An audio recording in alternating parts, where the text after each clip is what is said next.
Hi everybody, I'm Bob Anderson of Bob Anderson Art, and I'm back today to move ahead on the landscape that I'm doing, explaining to you how I'm doing it as I go along.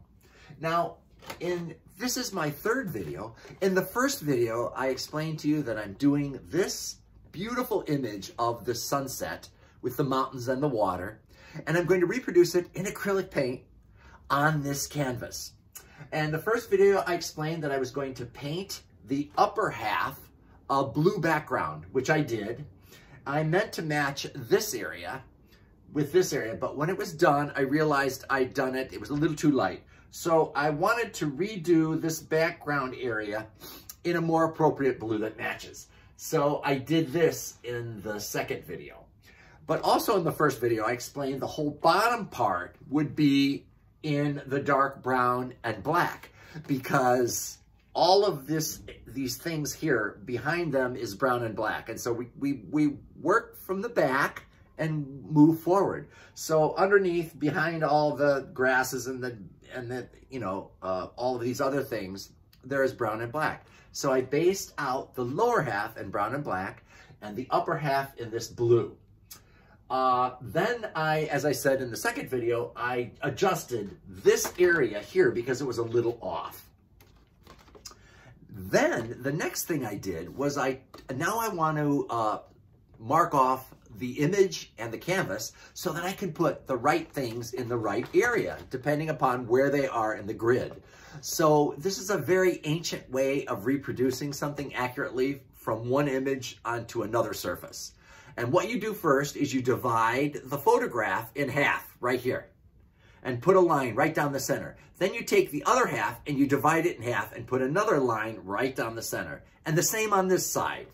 You take the half and put another line right down the center so that you have 1, 2, 3, 4 equal sections vertically. Then I went horizontally and I put a line right across the center of the image, the photograph. And then I took the area up here, divided it in half, and put another line right across here, and took the bottom half and put a line across the center of that, so that I have a grid. 4 equal sections going down vertically, and 4 equal sections going across horizontally. Then I went to the canvas, and I put a line right down the center.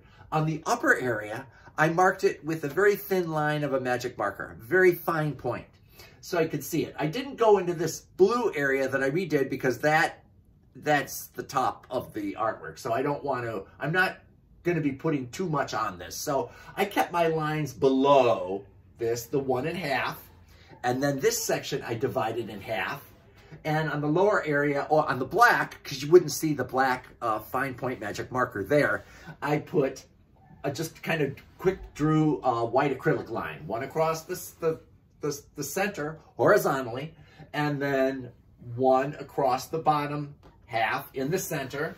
And then what I did was create 4 equal sections running across horizontally and 4 equal sections going vertically. So then you look at the photograph and you take this quadrant right here and you see how it fits into this quadrant. It makes it easier to transcribe the shapes onto a different surface that's larger. So, just to show you. So I have these faint magic marker lines here, and then the white painted lines down here. Now eventually they'll be covered by the paint and the images, but for now they're going to tell me where things are.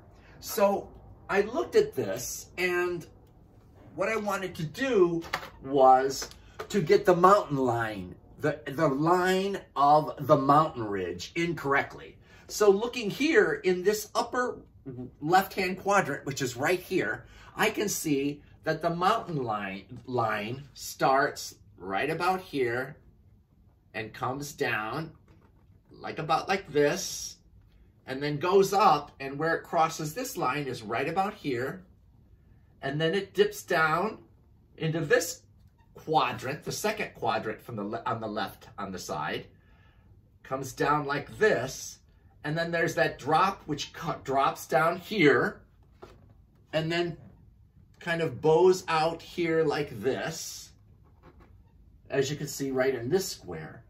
Then it comes up, well, let's start over to the far right-hand side. We see the mountain range in this quadrant right here, starts like this, comes down, has a little lift here, then comes down like this, and then down like this. And then another mountain behind it kind of comes up at this point, has a little dip in the ridge, and then around like this, right on this line. It's just before this line. So it helps me, this old ancient gridding system helps me to see where the mountain line should be. Now that I've done that, I'm going to start to put in the clouds. The clouds, can you see this image? Yes, you can. Okay, so the clouds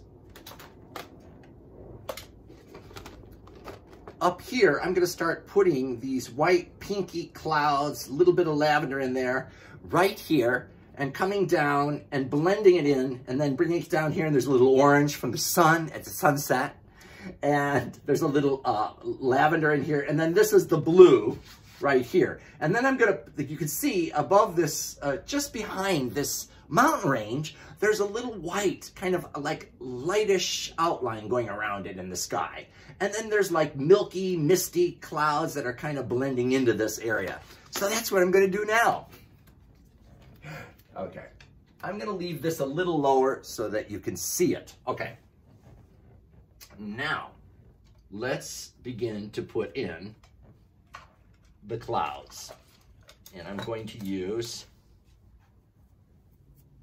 this brush. Okay. Okay, so I want to, I'm gonna put this a little high. I'm gonna move this over here for right now, because I want you to be able to see this clearly. So I'm gonna start putting the slightly lavendery clouds up here into that upper right-hand corner.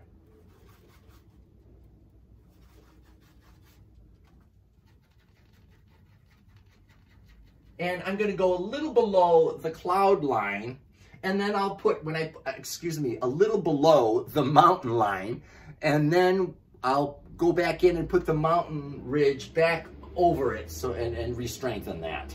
Okay. So I'm putting white and a light lavender color in here. And I'm just gonna start it right up here, like right where it is in that upper right quadrant, or upper right square, rectangle.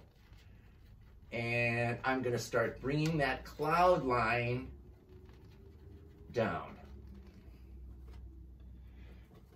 I always mix my paints right on the palette. I don't mix a huge amount of paint. Some people do, they mix a huge amount of paint for each color. I just kind of keep adding. If I need more, I mix it again and mix it again and mix again. And that's the way I do it. You can do it any way you want. Okay. So continuing on with this. And then the clouds go up right, or the line is right here. A little more white. Okay.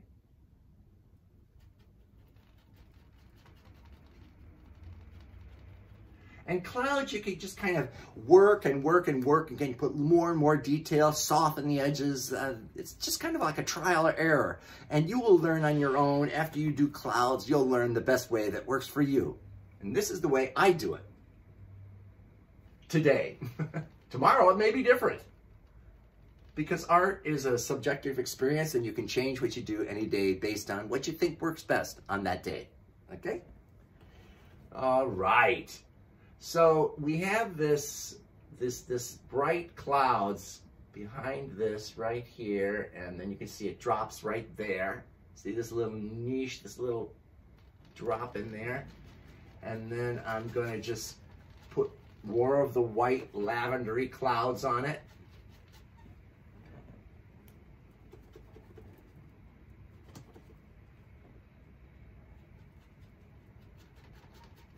And just I'm going to move right into this quadrant right here and start. You see, it's kind of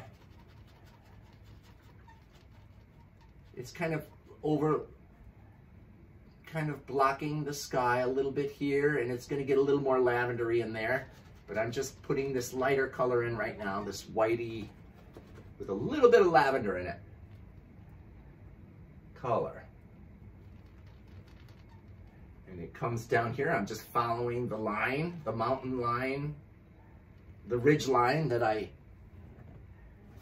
lightly outlined with that fine point magic marker.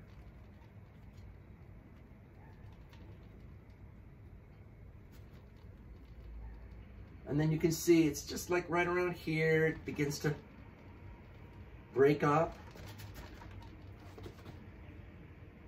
And I'm going to bring it right over to here. And then this whole area gets more lavendery, so I'm just going to leave that for right now. There's even some yellow in here, which I'll have to put in. And then I'm going to take the cloud line right down this mountain's edge.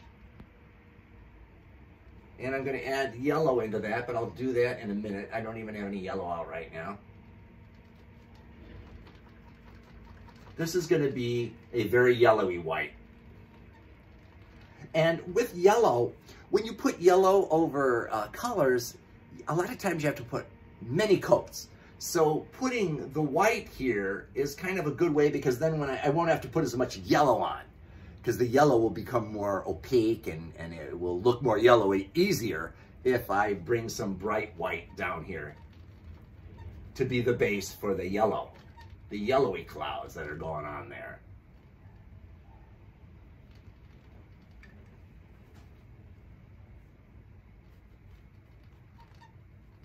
And there we're going right down, see right down to this part where you can see the line, this center line. I'm working around that area right now.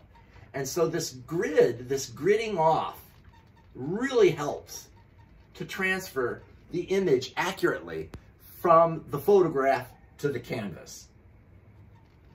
And like I said, it's a very ancient system of transferring one image to another surface. Larger, smaller, whatever.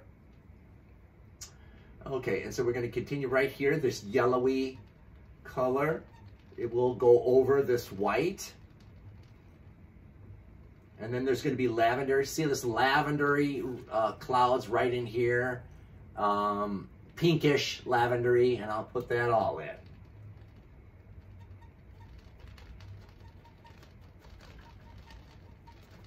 And there's going to be a little more yellowy clouds up in here, because it's kind of golden yellow. Not as brilliantly yellow as it is down here. Okay.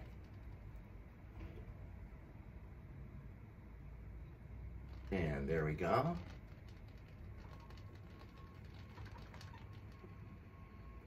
And as always, I'm hoping that you're all well today and enjoying life and loving yourself and everybody. Okay. Not always easy to do, right? Okay. There we go.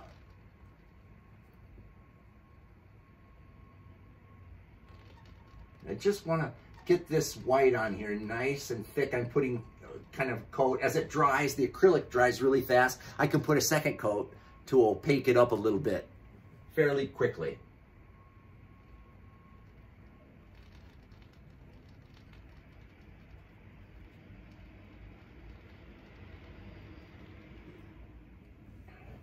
Okay, so that's it for this video, and I'll be back to continue working on the clouds in the next video. So, see you then. Bye-bye.